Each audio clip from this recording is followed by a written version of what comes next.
Talking Texas football here at the Voice of College Football. Following the spring game, we got Nick Battle on the line from Nino's Corner. You can catch him right here on YouTube, and I would encourage you to do so if you want to track Texas. Following the spring game, which is concluded on Saturday. Hey, Nick, how you doing? Hey, man. Good. How you doing, man?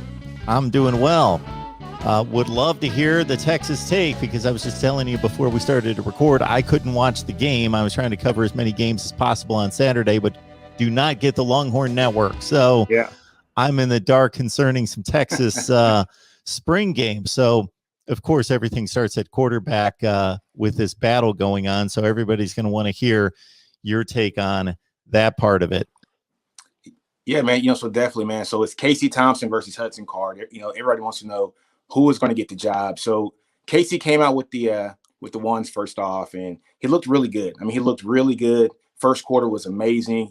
A lot of dump balls, but he actually threw a touchdown pass to a Josh Moore that Josh Moore, actually dropped in the end zone there. So he had a really good first quarter, a really good second quarter also, until the last play. He actually threw a pick six at the end of the second quarter going into the halftime. But, other than that, he looked very poised in the pocket, very calm, scrambled, well, so he looked like very confident.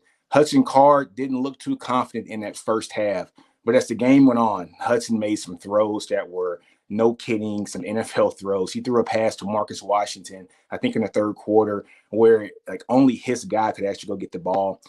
It was a play that was really, really good. So Marcus was covered, fully covered, and Hudson throws the ball in the end zone, perfect pass. He, just catch the ball for a touchdown, good play. The only knock on Hudson Card that, I have is sometimes he likes to, like dart the ball a lot. And sometimes, you got to throw that ball with a little bit of touch on there. He had one play where Marcus Washington was open across the flats. He darted the ball out to him, and he actually, just threw the ball too hard.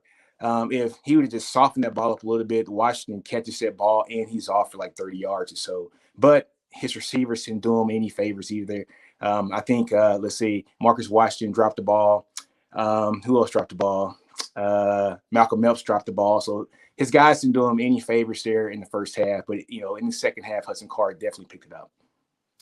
So the quarterbacks are successful if the offensive line is. We can get to that another time when you're able to really diagnose the tape, but the wide receivers are key, of course, as well. They got to catch it. So if they're dropping key passes, as you survey the wide receiver position, you mentioned Joshua Moore. He's a given, but elsewhere, where's this wide receiver position stand?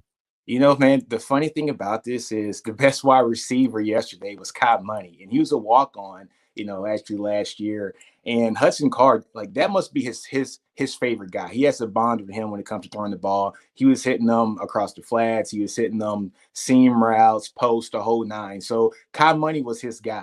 And also Cobb Money actually threw a ball, to him, who is a tight end, I think in the fourth quarter or so. And so that went very well also. So Cobb Money was money, no pun intended, but he was the guy that did some great things for Texas. Also, so Josh Moore, he actually dropped a touchdown pass, but he did, actually catch a couple also. Who else, actually caught the ball? Let's look at, Woodard. Woodard caught the ball very well. He was with the second team.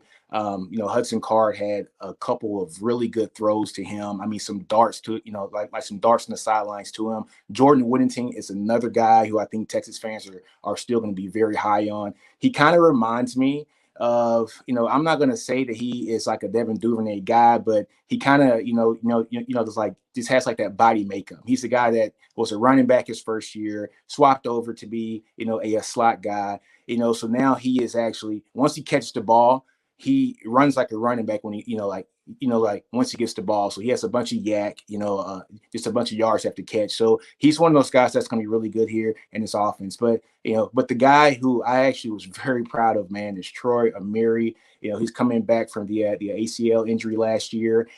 He caught the ball, from Casey Thompson. I think Casey threw him like a 25-yard pass on like a 3rd and 16. So caught the ball really well.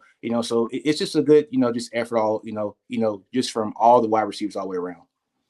Got Nick Mattel on the line from Nino's Corner. So please head on over there on YouTube. Just go up to the search bar and put in Nino's Corner. Catch Texas football coverage there on a regular basis.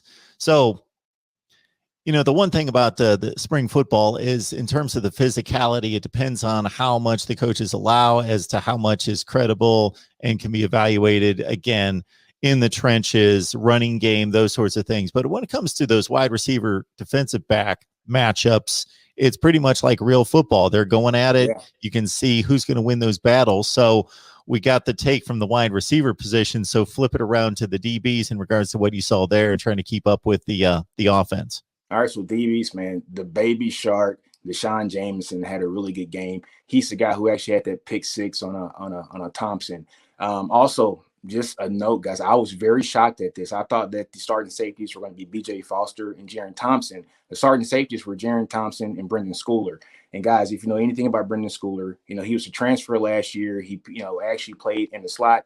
But he actually swapped over this year to safety, and he started at safety here in the spring game, and B.J. Foster actually ran with the two. So, Schooler is a guy who's very fast. He's very fluid. So it was just good, just to see him out there also. But, Jameson had a really good game. Josh Thompson had a pretty decent game also. So, but Jameson, Baby Shark, is that guy who I think and I hope is going to take that next step here and be like our lockdown guy here for the 2021 season.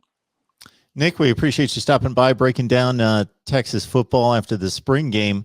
There is one other thing I'd like to catch you on before you take off, and the program got a tremendous pickup the other day in Xavier Worthy, a guy that was going to sign at Michigan or had committed to Alabama at one point, and there was a saga there that Michigan thought they were going to lose him. He signs at Michigan, but now he's left the program, and You've got him going to Texas. Yes.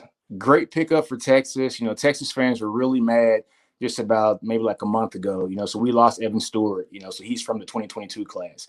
But this kid, Worthy, is basically Evan Stewart for the 2021 cycle. Just a fast kid. He's around 6'1", 6'2", I think maybe like 100, maybe 65, 70 pounds or so. But he is fast. I mean, he's verified fast. I think his track times this year were like a 10.5 in the 100-meter dash, and I think like a 21.2 in the 200. So a fast kid. He's coming from Fresno, California. He is a guy that SARK really likes these kind of guys, just speed, and more speed. He played like in the slide. He had punt returns. He had kickoff returns. So it's going to be somebody that's going to be really good at Texas and who could potentially come in and step in now with that speed to actually play this year. Absolutely. Once again, Nick Battle on Nino's Corner. Please check him out right here on YouTube. Nick, we always appreciate you stopping down here and laying down the knowledge on Texas football.